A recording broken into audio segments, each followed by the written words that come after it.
এই 5টি সমুদ্র সৈকত খুবই ভয়ঙ্কর, মনে হবে আত্মার ছায়া ঘুরছে আশপাশেই। এই পৃথিবীতে এমন অনেক জায়গা এবং সমুদ্র সৈকত রয়েছে যেখানে প্রিয় মানুষটির সঙ্গে নিভৃতে রোম্যান্টিক মুহূর্ত কাটানো যায়, কিন্তু তার পাশাপাশি আবার এমন কিছু সমুদ্র সৈকত রয়েছে যেগুলি যতটা সুন্দর ঠিক ততটাই বিপজ্জনক ও রহস্যময় বলে বিবেচিত হয়। চলুন আজ দেখে নেওয়া যাক এমন 5টি সমুদ্র সৈকতের কথা যেগুলি যেমন সুন্দর ও রোম্যান্টিক ঠিক তেমনি রহস্যপূর্ণ। ভিডিও শুরু করার আগে আপনাদের কাছে আমার একটাই অনুরোধ, আমাদের চ্যানেল নতুন হয়ে থাকলে চ্যানেলটি অবশ্যই সাবস্ক্রাইব করবেন আর পাশে থাকা বেল আইকনটি প্রেস করবেন। প্রথম স্থানে রয়েছে জেনি ডিকসন বিচ। অস্ট্রেলিয়ায় অবস্থিত জেনি ডিকসন সমুদ্র সৈকতকে বিশ্বের সবচেয়ে সুন্দর এবং রোম্যান্টিক সমুদ্র সৈকত হিসেবে বিবেচনা করা হয়। কিন্তু আপনি কি জানেন যে এই সমুদ্র সৈকত দুটি ভূতের তাণ্ডব চলে প্রায়শই?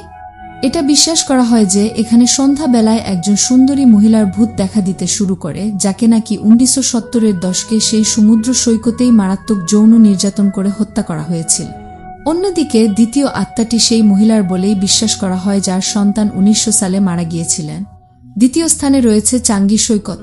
সিঙ্গাপুরের চাঙ্গি সমুদ্র সৈকতকে এশিয়ার সবচেয়ে ভুতুড়ে এবং ভীতিকর সৈকত বলে মনে করা হয়। তবে এটি শুধু ভয়ঙ্করই নয়, বরং ততটাই সুন্দর এবং রোম্যান্টিক। কিন্তু এই সৌন্দর্যের পিছনেই লুকিয়ে আছে এক অশুভ অতীত। এখানকার জনসাধারণের মধ্যে কথিত আছে যে দ্বিতীয় বিশ্বযুদ্ধের সময় এই এলাকায় বহু মানুষ নিহত হয়েছিলেন এবং তাদের আর্তচিৎকার নাকি এখনও এখানে বেড়াতে আসা পর্যটকরা আজও স্পষ্ট শুনতে পান।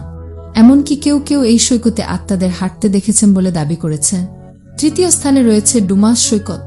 গুজরাটের সুরাট শহরে অবস্থিত ডুমাস সমুদ্র সৈকত বিশ্বের সবচেয়ে সুন্দর এবং রোম্যান্টিক সমুদ্র সৈকতগুলির মধ্যে একটি বলে মনে করা হয়। তবে এটি যেমন সুন্দর তেমনই ভীতিকরও বটে।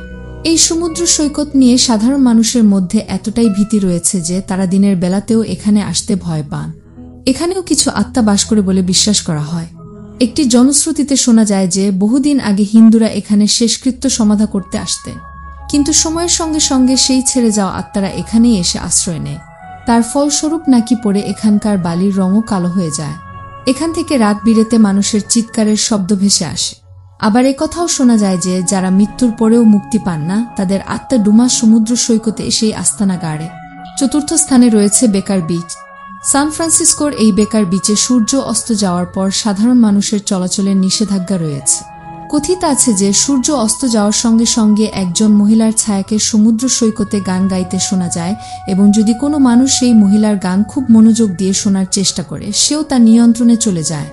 তবে এই কথাটা যে কতটা সত্যি সে বিষয়ে স্পষ্ট করে এখনই কিছু বলা যাচ্ছে না। পঞ্চম স্থানে রয়েছে মস সৈকত। ক্যালিফোর্নিয়ার এই মস বিচটি নাকি ব্লু লেডি নামের এক মহিলার ভূত দ্বারা আয়ত্ত বলে দাবি করা হয় নানা মহলে। এখানে একথা প্রায়শই শোনা যায় যে এক বিবাহিত মহিলা জড়িয়ে পড়েছিলেন বিবাহ বহির্ভূত একটি সম্পর্কে। সেই কথা জানাজানি হওয়ার পরই নাকি সেই বিবাহিত মহিলাকে এই মস সৈকতের মাঝখানেই এনে নির্মমভাবে হত্যা করা হয়েছিল। তার পাশাপাশি আবার তার প্রেমিককেও খুন করা হয় নির্দয়ভাবে। তারপর থেকেই নাকি ওই নারীর ছায়া তার প্রেমিকের খোঁজে ঘুরে বেড়ায় গোটা সৈকত জুড়ে। তো বন্ধুরা, ভিডিওগুলো আপনাদের কেমন লাগলো অবশ্যই কমেন্ট করে জানাবেন, আর আমাদের চ্যানেলটি সাবস্ক্রাইব করতে ভুলবেন না। সঙ্গে থাকুন, পাশে থাকুন, সুস্থ থাকুন। ধন্যবাদ।